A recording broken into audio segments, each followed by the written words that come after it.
नमस्कार प्रिय विद्यार्थियों। हिंदी सागर क्लासेज में आप सभी का स्वागत करता हूं। मैं मुकेश शर्मा।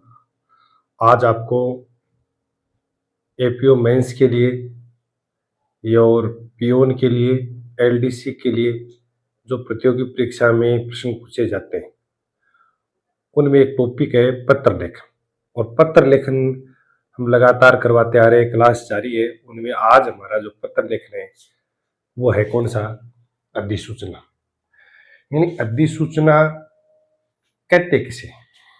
पीछे वाली क्लास में आपको मैंने कहा था कि प्रेस विज्ञप्ति अधिसूचना एक जैसी सी होती है, लेकिन प्रेस विज्ञप्ति और विज्ञप्ति सामान्य समाचार पत्रों में प्रकाशित होते हैं।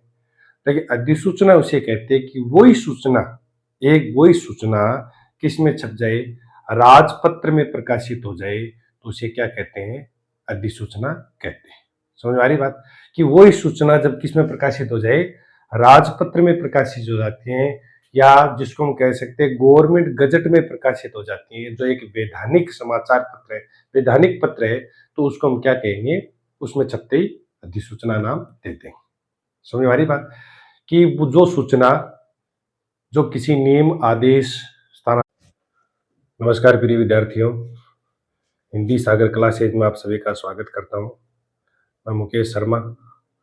आज आपको एपीओ मेंस के लिए और पीओन के लिए, एलडीसी के लिए जो प्रतियोगी परीक्षा में प्रश्न पूछे जाते हैं उनमें एक टॉपिक है पत्र लेखन। और पत्र लेखन हम लगातार करवाते आ रहे हैं, क्लास जारी है। उनमें आज हमारा जो पत्र लेखन है वो है कौन सा? अधिसूचना। यानी अधिसूचना कहते किसे?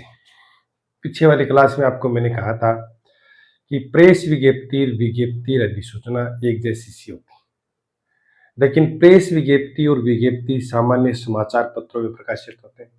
लेकिन अधिसूचना उसे कहते हैं कि वही सूचना किस में छप जाए, राजपत्र में प्रकाशित हो जाए तो उसे क्या कहते हैं? अधिसूचना कहते हैं। समझ में आ रही बात? कि वही सूचना जब किस में प्रकाशित हो जाए, राजपत्र में प्रकाशित हो जाती है, या जिसको हम कह सकते हैं गवर्नमेंट गजट में प्रकाशित हो जाती है, जो एक वैधानिक समाचार पत्र है, वैधानिक पत्र है, तो उसको हम क्या कहेंगे? उसमें छपते ही अधिसूचना नाम देते हैं। समझ में आ रही बात? कि वो जो सूचना जो किसी नियम, आदेश, स्थानांतरण, पदोन्नति से संबंधित सूचना संबंधित अधिकारी या आम जनता तक पहुंचाने के लिए